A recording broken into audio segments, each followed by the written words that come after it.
Hey everyone, the name is Kris Barocsi. Welcome to Gear Corner. This is a special episode because I'm not talking about a piece of guitar gear. Today's gear is the Audient iD44 audio interface. Now, why did I choose this to show you guys?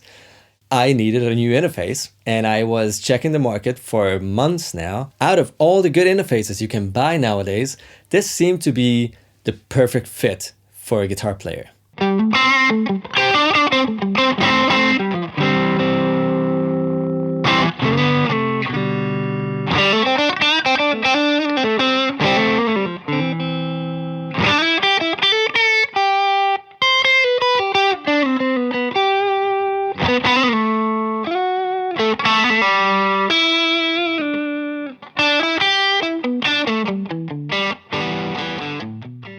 Now, before we get into all of that, a quick reminder, please hit subscribe if you enjoy my videos, and also do not forget about the description box under each and every video full of timestamps, links, and all sorts of extra infos. 20 years ago, a musician only had to care about being rock and roll and being able to play an instrument or sing properly.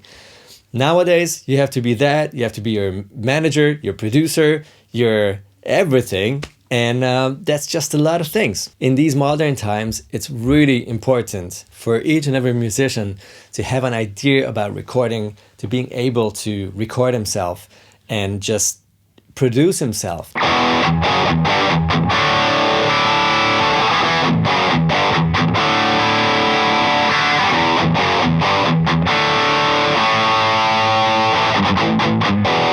Now let's focus on the most important things for guitar players. First of all, it has 4 inputs. I do believe that's very important to have.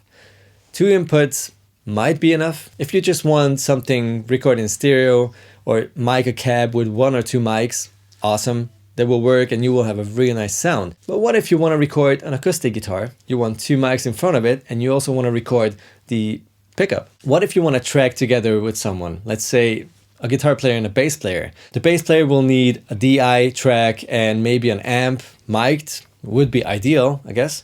The guitar player would still want to have his 1 or 2 tracks. That's not going to work with only 2.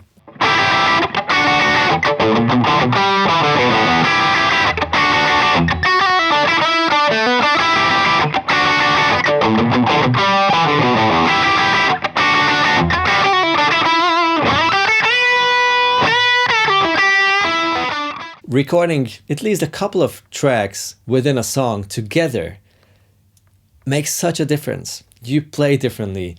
The whole sound will be different. You will just have a different vibe and your song will be different than most of the other clinic stereo recordings, modern track recordings.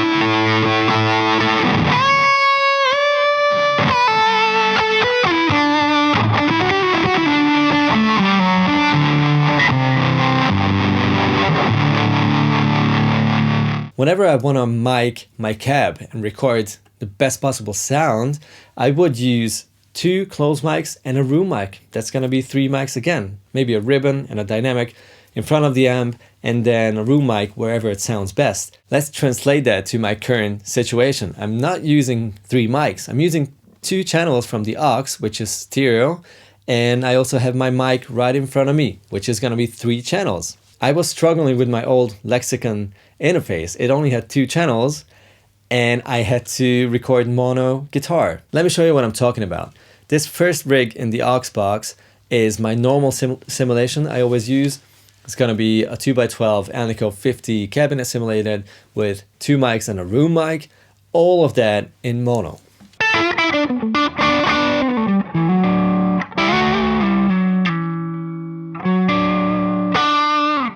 This is basically the same setup, I only panned the mics because now I can. I have enough channels.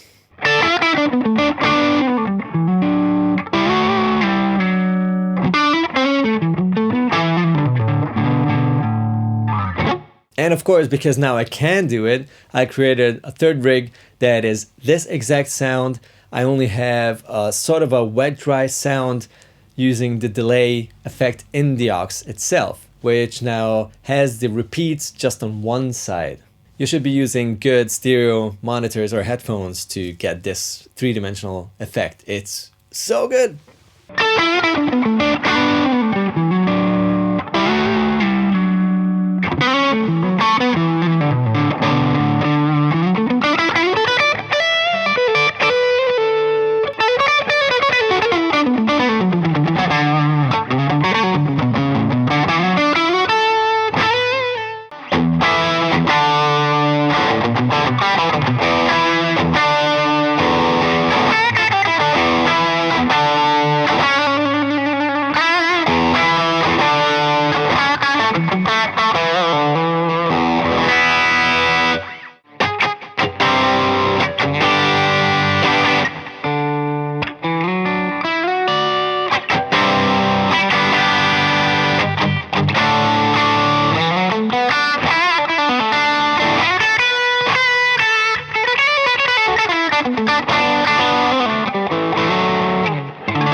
You still have the clarity because one side is pretty much dry or almost dry.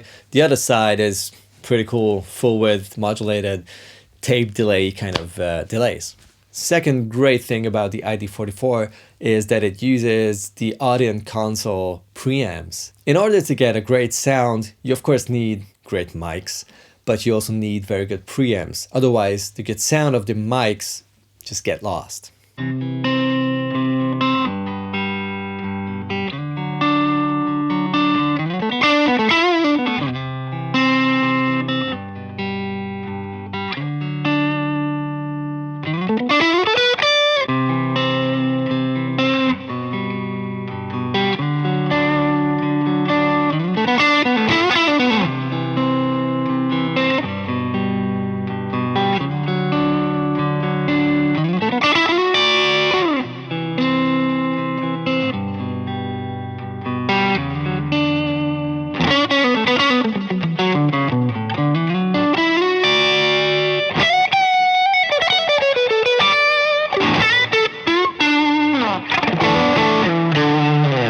Third great thing is that you can turn the phantom power on and off per channel.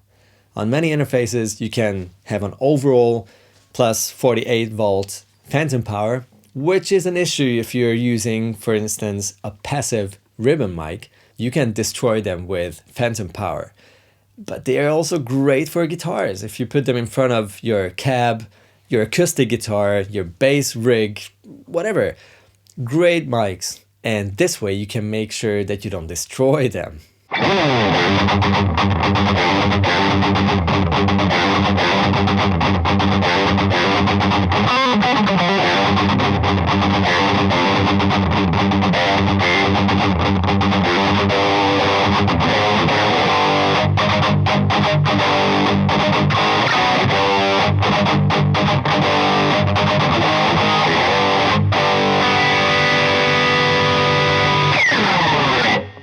Fourth is my favorite feature, and it is that it feels like using a console.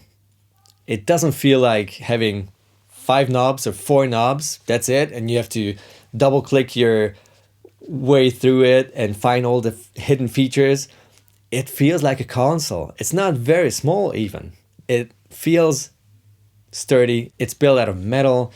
You have proper switches. You see where your switches are at. I was just really looking forward to find something that catches my attention and is not the most expensive if possible. Let's run through the most important specs of the iD44.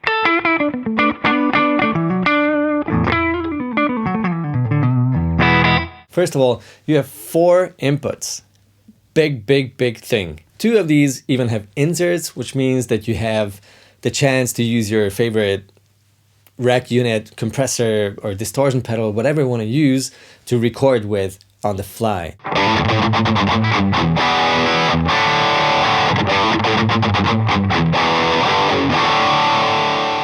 2 high Z inputs, 4 outputs, which is going to be 2 stereo outputs to use 2 different pairs of monitors. If you want to have something that's more like a hi-fi, normal stereo sound, and the other one is a studio monitor. You have 2 headphones outputs with separate volumes.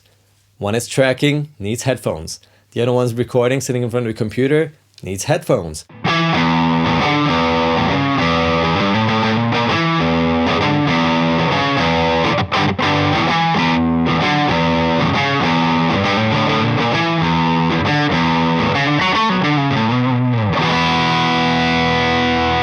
You have quite a few clever knobs you can customize and you can set up to help your mixing process. I'm talking about things like phase inverse, which is very useful when you're using more than 1 mics. It's also very easy to access the mono sound, which might sound funny first, but if you think about it, most people are watching stuff or listening even music on cell phones and tablets. It's mono times. You really want to make sure that your mix works on all these mono units.